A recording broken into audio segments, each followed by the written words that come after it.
ગામમાં આર્યન નામનો એક યુવક રહેતો. તે જ્યાં પણ જતો ત્યાં ખુશીઓ વહેંચતો. તેની હાજરી માત્રથી ગમગીન વાતાવરણ પણ જીવંત બની જતું.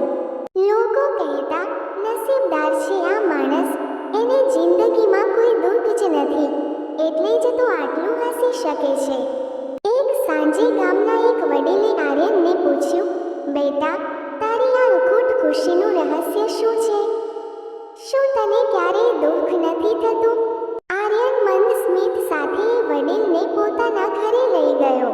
તેણે ઘરના એક ખૂણામાં રાખેલી એક નાની પેટી બતાવી અને કહ્યું, દાદા, આ પેટીમાં મારા જીવનના તમામ આંસુ, નિષ્ફળતાઓ અને એકલતાના કિસ્સાઓ કેદ છે.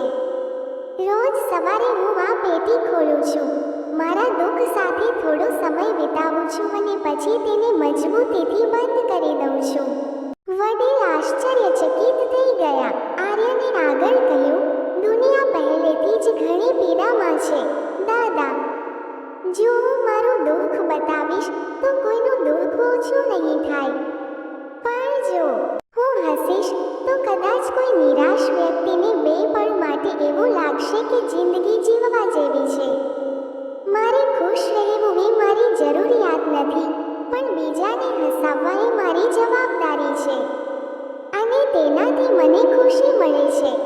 બોધ: ખુશ રહેવાનો અર્થ એ નથી કે તમારા જીવનમાં સમસ્યાઓ નથી, પણ એનો અર્થ એ છે કે તમે સમસ્યાઓ ઉપર વિજય મેળવીને બીજાના જીવનમાં પ્રકાશ ફેલાવવાનું નક્કી કર્યું છે. તમારું એક સ્મિત કોઈના અંધકારભર્યા જીવનમાં આશાનું કિરણ બની શકે છે.